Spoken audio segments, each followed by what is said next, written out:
Assalamualaikum warahmatullahi wabarakatuh.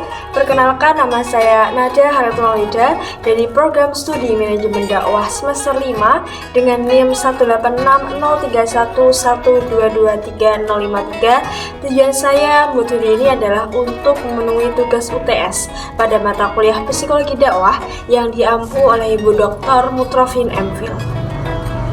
Assalamualaikum warahmatullahi wabarakatuh.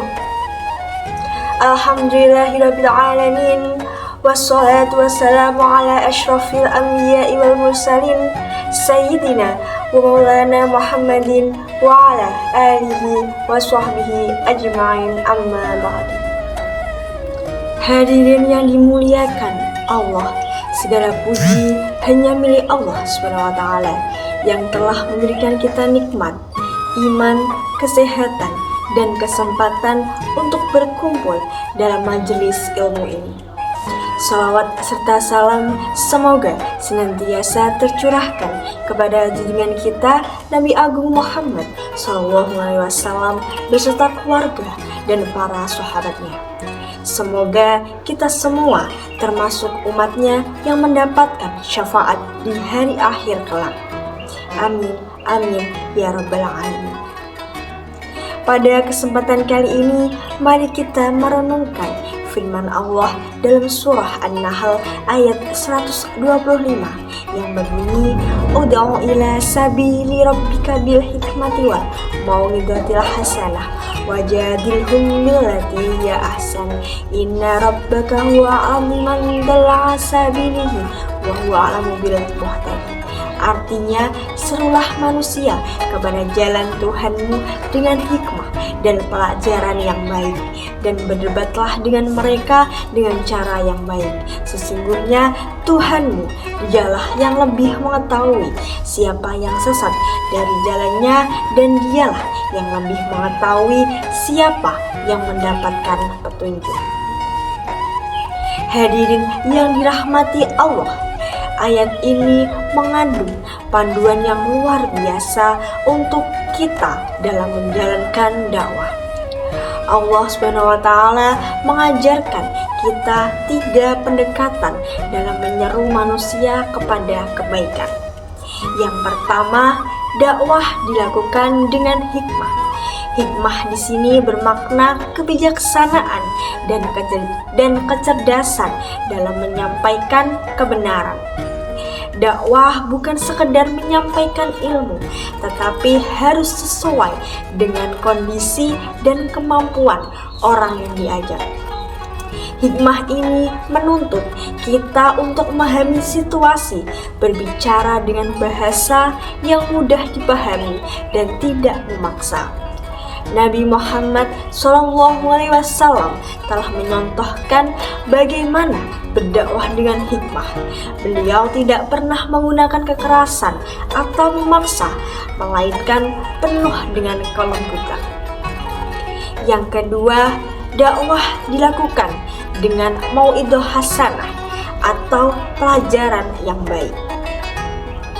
Dalam konteks ini, kita diajak untuk memberikan nasihat yang baik dan menyentuh hati. Mau'idhah hasanah berarti menyampaikan dakwah dengan kasih sayang, penuh empati, serta bahasa yang santun. Rasulullah SAW adalah teladan dalam hal ini. Beliau selalu memberikan nasihat yang menyejukkan, membangun semangat, dan menyentuh hati. Yang ketiga, berdebatlah dengan cara yang baik. Dalam menjalankan dakwah, terkadang kita bertemu dengan mereka yang memiliki pemahaman yang berbeda. Allah SWT mengajarkan kita menghadapi perbedaan dengan dialog yang baik, menggunakan argumen yang logis, tidak merendahkan, apalagi menyakiti hati orang lain. Prinsip ini mendorong kita bersikap bijak dan sabar. Dakwah tidak akan berhasil dengan kekerasan atau debat yang penuh dengan emosi. Sebaliknya, melalui kelembutan dan sikap yang bijaksana, hati manusia dapat tersentuh dan akhirnya menerima kebenaran. Hadirin yang dirahmati Allah SWT, dakwah adalah tanggung jawab kita semua sebagai umat Islam dan umat Nabi Muhammad SAW. Kita perlu menyampaikan pesan Islam dengan cara membuat orang merasa dihargai dan tidak terpaksa. Setiap muslim adalah dai dan tugas kita adalah menyebarkan kebaikan di tengah-tengah masyarakat dengan metode yang telah diajarkan Allah SWT melalui ayat ini. Sebagai contoh, kita melihat teman atau saudara yang melakukan kesalahan. Ajaklah mereka dengan penuh kelembutan, jangan langsung menghakimi. Ingat, tujuan kita bukan sekedar menyampaikan, melainkan agar pesan tersebut diterima dan diamalkan dengan baik.